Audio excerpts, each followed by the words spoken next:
Alors, le résumé de la semaine, comme tous les dimanches hors week-end de course. 62 vidéos faites cette semaine, un peu moins que d'habitude. Bon, en même temps, il y a un peu moins d'actu aussi. Normal, c'est l'intersaison. Même si cette semaine, il y a eu quand même pas mal de grosses actus au final. Je vous invite également à vous abonner à mes autres chaînes. Les liens sont en description pour ceux qui veulent. Il y a le site des pronostics aussi. Vous pouvez déjà vous inscrire pour les pronos 2023. C'est gratuit, je rappelle.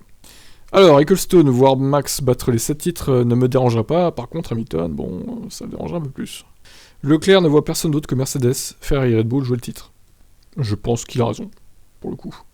En tout cas pour 2023. Alors oui, il y a une des grosses news, effectivement, dissolution du GIP Grand Prix de France, plus aucun espoir de revoir le Castellet en F1. Bon là je crois que la messe est dite, hein. Il était un temps dit qu'il pourrait potentiellement remplacer le Grand Prix de Chine en 2023, je crois que là c'est fini. Donc le Castellet les gars, on n'est pas près de le revoir. Première visite officielle pour Gasly dans l'usine Alpine. Dominique Hayes assure la domination de Red Bull ne durera pas, selon lui, bon, peut-être, on verra. Dominique Hayes demande si la décision de pénaliser Red Bull était la bonne. Bah oui, hein. Il fallait bien les pénaliser quand même. Honda annonce son intention de redevenir motoriste officiellement en 2026. Ouais, alors est-ce qu'ils vont le faire quand même vraiment, on sait pas. Alors ça, c'était pas prévu. Yost Capito qui quitte Williams pour mieux remplacer Vasseur chez Sauber, bah non du coup. Alors, enfin non, c'est pas sûr, c'est pas fait encore. On va voir, on va le voir après. Reste bien jusqu'à la fin. Mazepin, j'étais plus rapide que Mick dans la As 2022, j'avais un plan pour le battre. Magnifique. Dommage, du coup. Oui, il était plus rapide dans les essais privés, hein, selon lui. Bon, après, voilà. Il veut bien dire ce qu'il veut. Wolf, nous ne sommes pas subitement devenus stupides chez Mercedes. Vasseur aurait signé un pré-contrat avec Ferrari dès cet été, mais était-il le choix numéro 1 ? Eh ben non, du coup. Pas vraiment. Alors, c'est tombé, donc, ce 13 décembre. C'est officiel, Vasseur remplacera Binotto chez Ferrari en 2023. Le secret de Polichinelle enfin révélé. Seidel va-t-il quitter McLaren pour rejoindre le programme Audi ? Bah du coup oui. Juste après, Seidel devient PDG de Sauber et Stella prend sa place, Andrea Stella donc prend sa place chez McLaren. Alors attention, il devient PDG de Sauber. Il devient pas directeur technique à la place de Vasseur chez Sauber. Attention, c'est pas pareil. Donc là, techniquement, le poste de Frédéric Vasseur chez Sauber, il est toujours vacant en fait. Il est toujours libre. Et on ne sait pas qui va prendre sa place au final. Moi, sur le moment, j'ai cru qu'il remplaçait Vasseur. Bah non, c'est pas le cas, vu qu'il devient PDG de Sauber. C'est encore autre chose, hein. Gasly s'attendait à plus de chamboulements avec la nouvelle réglementation. Ouais, bah nous aussi, potentiellement. Le New York Times désigne Hamilton comme l'une des personnes les plus stylées au monde. Vestimentairement parlant, hein, évidemment. Le frère d'Hamilton a eu l'honneur de rouler dans le simulateur de Mercedes. Ça, c'est bien. Il a de la chance, le monsieur. Verstappen explique pourquoi il n'a pas évoqué Abu Dhabi 2021 avec Hamilton. Bon, en même temps, ils s'entendent pas, les deux, donc ils vont pas parler de ça, hein. Ça risquerait de mettre de la tension encore plus pour rien. C'est pas l'objectif non plus, je pense. Il y a 23 ans, jour pour jour, donc le 13 décembre 99, Fernando Alonso testait sa première monoplace de F1, une vieille Minardi, et dire qu'il est encore en F1, c'est fou, hein. Seidel n'aurait dû quitter McLaren que dans 3 ans. Bon, ben voilà, il a vu que le poste de PDG était libre, alors il s'est dit je vais y aller. Andrea Stella, successeur de Seidel chez McLaren, voit déjà des points améliorés chez McLaren, donc normal. Audi se félicite de l'arrivée de Seidel chez Sauber.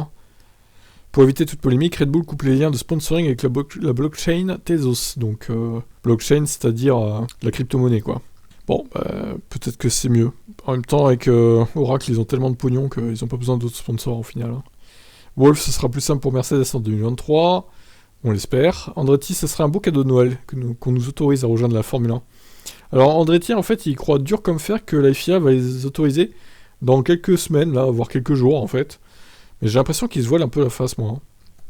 Verstappen, bien mieux de commencer sa carrière chez Toro Rosso que chez Red Bull. Pas faux. Moins de pression. Ford tenterait de négocier pour devenir partenaire de Red Bull dans le futur. Pourquoi pas partenaire moteur ou partenaire marketing, à voir. C'est pas encore défini. Voici pourquoi Horner a refusé le poste chez Ferrari. Trop de politique selon lui. Alors officiel, le Grand Prix d'Australie et Melbourne prolongé jusqu'en 2037. Oui. En début de saison, c'était 2035. Et là, ils ont rajouté 2 ans encore. 2037, donc 15 ans. Les 15 prochaines saisons, on aura Melbourne. Bon, c'est pas mal parce que c'est un circuit sympa, au final. Même s'il faut se lever tôt. Tant pis, hein. On va faire avec. Oh, c'est pas toutes les courses, heureusement. Officiel, Mick Schumacher signe chez Mercedes en 2023. Grosse annonce, là aussi, en tant que pilote de réserve de l'équipe. Voilà, l'autre secret de Polichinelle a été enfin levé. Bravo, Mick. Donc, Wolf, Mick pourra remplacer Russell ou Hamilton au pied levé en cas de nécessité. Bah ouais, c'est aussi l'avantage d'avoir un pilote qui a 2 saisons dans les pattes déjà, et un jeune pilote, en plus le nom de Schumacher, qui a déjà été associé à Mercedes, avec son père évidemment, donc c'est tout bénef pour tout le monde. Binotto nous révèle le moment le plus difficile de sa carrière chez Ferrari. Donc en gros, c'est quand il a viré Vettel. Le circuit de Barcelone veut supprimer la chicane de fin et revenir à l'ancien tracé, avec la grande courbe, avec les nouvelles monoplaces, donc ça devrait aller, je pense qu'ils vont pas être déventés. Pourquoi pas. Brundle est sceptique sur le recrutement de Vasseur par Ferrari.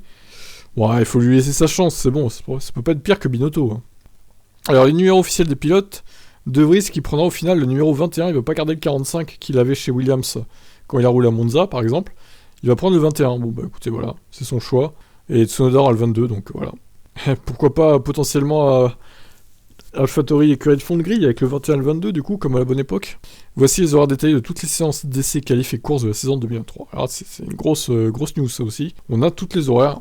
Donc j'en ai profité d'ailleurs pour mettre à jour mon site de pronostic avec tous les circuits d'un coup ajoutés et les courses sprint. Vous pourrez aussi d'ailleurs pronostiquer les sprints. Je vous invite à aller voir le lien dans la description, c'est ce lien là, pour info.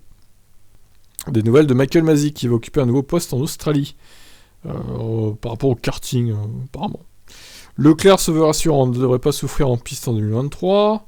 Sainz est content de l'arrivée de Vasseur chez Ferrari, il faudra lui laisser un peu de temps pour s'acclimater. Ouais, bah c'est sûr après, il peut pas être au top directement. Alonso n'est toujours pas convaincu par la nouvelle réglementation, trop d'écart avec les top teams. Oui, bah il était jamais content Fernando, c'est bon. L'Arabie Saoudite pourrait ouvrir la saison 2024 de F1. C'est pas encore officiel, mais c'est dans les rumeurs qui courent. Aston Martin dévoile la date de présentation de sa monoplace. Ça sera le 13 février 2023, à 20h. Fernando Alonso Diaz, il a officiellement ajouté le nom de sa mère dans la liste de la FIA. Incroyable. Bon, en vrai, on s'en fout un peu, mais bon. C'était quand même à signaler, parce qu'au final, oui, effectivement, avant, c'était Fernando Alonso, quoi. Binotto pourrait-il remplacer Ross Brawn dans un poste à la direction de la F1 ? Bah, pourquoi pas, limite. Tant qu'il gère plus une écurie, c'est bon. Shandok, le début de saison 2022 rappelle celui de Senna. Ah, j'ai oublié l'année. 93 du coup. Ça serait bien de Oh, 1933, donc calmons-nous quand même. Oui, ça serait bien de préciser l'année, effectivement, parce que Senna, il a pas eu des saisons difficiles non plus tout le temps, quoi. New Way, ça va être une année de 2023 difficile pour Red Bull, selon lui. Bon, ouais, on verra. Zach Brown, la porte sera toujours ouverte pour Ricciardo chez McLaren. J'ai personnellement quelques doutes, on verra. Wolf, Mick Schumacher était victime de la brutalité de la Formule 1. Ouais, pas faux. Pour Mercedes, copier Red Bull Ferrari n'est pas envisageable. Ouais. Ça serait revenir à zéro, donc c'est pas une bonne idée, effectivement. Shandok, en 2021, Verstappen voulait faire tomber coûte que coûte le roi Hamilton. Ben, on a vu ce que ça a donné. Il a réussi, mine de rien, mais avec une aide extérieure, on va dire. Voici ce que gagne Wolf, Horner et Vasseur, estimation de leur salaire, donc. Bon, après, voilà. C'est pas hyper fiable comme source. Si c'est le cas, c'est beaucoup quand même, surtout pour Wolf. Brown, Norris a pour objectif de faire l'Indy 500 un jour. Bon, on verra si c'est le cas ou pas. Marco ne sent pas sa place menacée chez Red Bull. Pour l'instant, ils vont continuer comme ça. Ralf Schumacher, c'est du gagnant-gagnant pour Mercedes et Mick. Alonso se voit encore en F1 jusqu'à fin 2025. Au moins. Bah dis donc, Fernando, il est intuable. Inarrêtable. Verstappen va devoir payer près d'1 million d'euros sa super licence 2023. Oui, vous avez bien lu. Avec le nombre de points records qu'il a marqué, il va payer près d'1 million, quoi. Mais bon, ça, vu le salaire qu'il touche chez Red Bull, ça va. C'est 2% de son salaire à peu près, ça devrait aller. Hamilton, dans 20 ou 30 ans, Vettel et moi serons toujours amis. Bah c'est beau ça, Lewis. Andrea Stella évoque la grande influence de Jean Todt dans sa carrière, bah oui, parce qu'il était chez Ferrari avant de rejoindre McLaren.